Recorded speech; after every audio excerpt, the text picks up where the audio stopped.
Assalamualaikum warahmatullahi wabarakatuh. Perkenalkan, nama saya Elisa Nucahyani dari kelas 12 TKJ. Di video saya kali ini saya akan menjelaskan tentang materi PAI yang berjudul Ketentuan Pernikahan dalam Islam. Pengertian pernikahan. Secara bahasa, arti nikah berarti mengumpulkan, menggabungkan, atau menjodohkan. Dalam Kamus Besar Bahasa Indonesia, nikah diartikan sebagai perjanjian antar laki-laki dan perempuan untuk bersuami istri dengan resmi, atau pernikahan. Sedangkan menurut syariah, nikah berarti akad yang menghalalkan pergaulan antar laki-laki dan perempuan yang bukan mahramnya, yang menimbulkan hak dan kewajiban masing-masing. Tujuan pernikahan. Seseorang yang akan menikah harus memiliki tujuan positif dan mulia untuk membina keluarga sakinah dalam rumah tangga. Di antaranya sebagai berikut: A. Untuk mendapatkan ketenangan hidup. B. Untuk membentengi akhlak. C. Untuk meningkatkan ibadah kepada Allah Subhanahu wa Ta'ala. D. Untuk mendapatkan keturunan yang soleh. E. Untuk menegakkan rumah tangga yang islami. Hukum pernikahan. A. Wajib, yaitu bagi orang yang telah mampu, baik fisik, mental, ekonomi, maupun akhlak, untuk melakukan pernikahan, mempunyai keinginan untuk menikah, dan jika tidak menikah, maka dikhawatirkan akan jatuh pada perbuatan maksiat, maka wajib baginya untuk menikah, karena menjauhi zina baginya adalah wajib, dan cara menjauhi zina adalah dengan menikah. B. Sunnah, yaitu bagi orang yang telah mempunyai keinginan untuk menikah, namun tidak dikhawatirkan dirinya akan jatuh kepada maksiat sekiranya tidak menikah. Dalam kondisi seperti ini, seseorang boleh melakukan dan tidak boleh melakukan pernikahan. Tapi melakukan pernikahan adalah lebih baik daripada menghususkan diri untuk beribadah sebagai bentuk sikap taat kepada Allah Subhanahu wa Ta'ala. C. Mubah, bagi yang mampu dan aman dari fitnah, tetapi tidak membutuhkannya atau tidak memiliki syahwat sama sekali, seperti orang yang impoten atau lanjut usia, atau yang tidak mampu menafkahi, sedangkan wanitanya rela. Dengan syarat wanita tersebut harus rasyidah, berakal. Juga mubah bagi yang mampu menikah dengan tujuan hanya sekadar untuk memenuhi hajatnya atau bersenang-senang, tanpa ada niat ingin keturunan atau melindungi diri dari yang haram.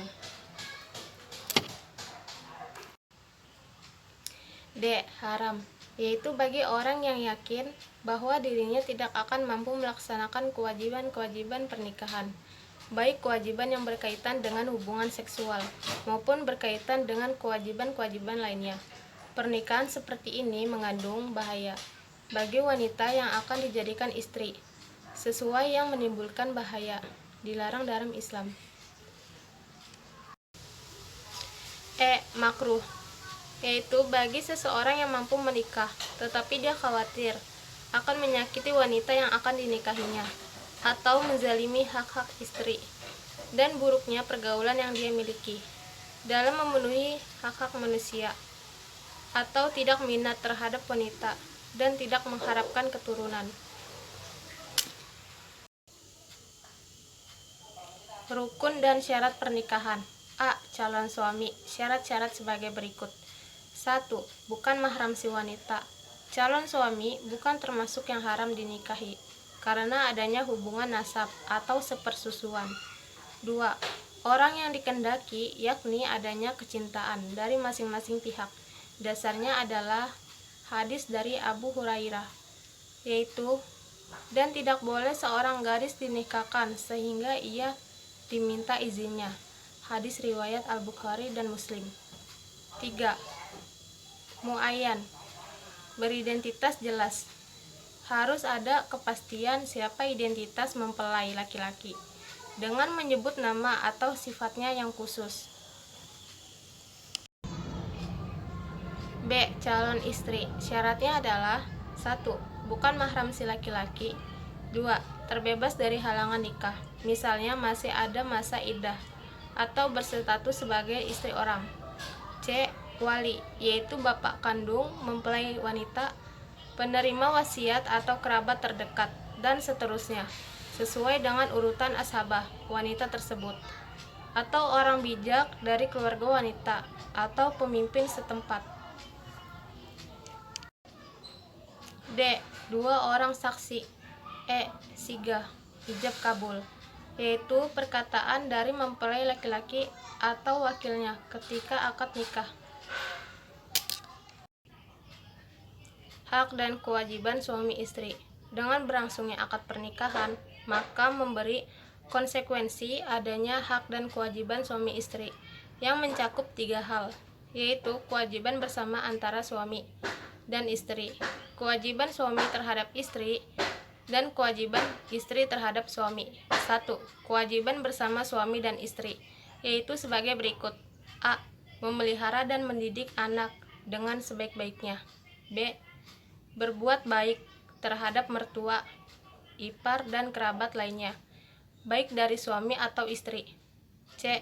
Setia dalam hubungan rumah tangga dan memelihara keutuhannya dengan berusaha melakukan pergaulan secara bijaksana, rukun, damai, dan harmonis. D.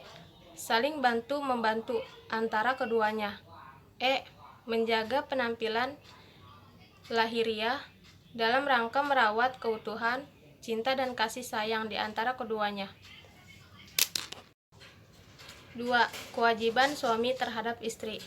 A. Menjadi pemimpin, memelihara dan membimbing keluarga lahir dan batin, serta menjaga dan bertanggung jawab atas kesejahteraan keluarganya. B.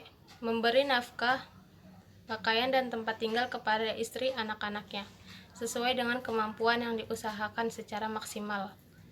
C. Bergaul dengan istri secara ma'ruf dan memperlakukan keluarganya dengan cara baik.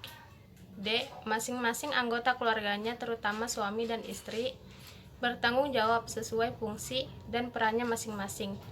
E. Memberi kebebasan berpikir dan bertindak kepada istri sesuai norma Islam, membantu tugas-tugas istri, serta tidak mempersulit kegiatan istri. 3. Kewajiban istri terhadap suami. A. Taat kepada perintah suami. Istri yang setia kepada suaminya berarti telah mengimbangi kewajiban suaminya kepadanya. Ketaatan istri kepada suami hanya dalam hal kebaikan. Jika suami meminta istri untuk melakukan sesuatu yang bertentangan dengan syariat Islam, maka istri harus menolaknya. Tidak ada ketaatan kepada manusia dalam kemaksiatan kepada Allah Subhanahu wa Ta'ala. B. Selalu menjaga diri dan kehormatan keluarga. Menjaga kehormatan diri dan rumah tangga adalah bila mana suami tidak ada di rumah, istri wajib menjaga harta dan kehormatan suami, karena istri tidak boleh keluar rumah tanpa seizin suami. C. Bersyukur atas nafkah yang diterima dan menggunakannya dengan sebaik-baiknya. D. Membantu suami dan mengatur rumah tangga sebaik mungkin. Hikmah pernikahan. Nikah disyariatkan Allah Subhanahu wa Ta'ala melalui Al-Quran dan Sunnah Rasulnya, seperti dalam uraian di atas, mengandung hikmah yang sangat besar untuk keberlangsungan hidup manusia. Di antaranya sebagai berikut. 1. Terciptanya hubungan antara laki-laki dan perempuan yang bukan mahram dalam ikatan suci yang halal dan diridhoi Allah Subhanahu wa Ta'ala. 2. Mendapatkan keturunan yang sah dari hasil pernikahan. 3. Terpeliharanya kehormatan suami istri dari perbuatan zina. 4. Terjalinnya kerjasama antara suami dan istri dalam mendidik anak dan menjaga kehidupannya. 5. Terjalinnya silaturahmi antara keluarga besar pihak suami dan pihak istri. Demikianlah penjelasan dari saya tentang ketentuan pernikahan dalam Islam. Apabila ada kekurangan dalam penjelasan, saya mohon maaf. Wassalamualaikum warahmatullahi wabarakatuh.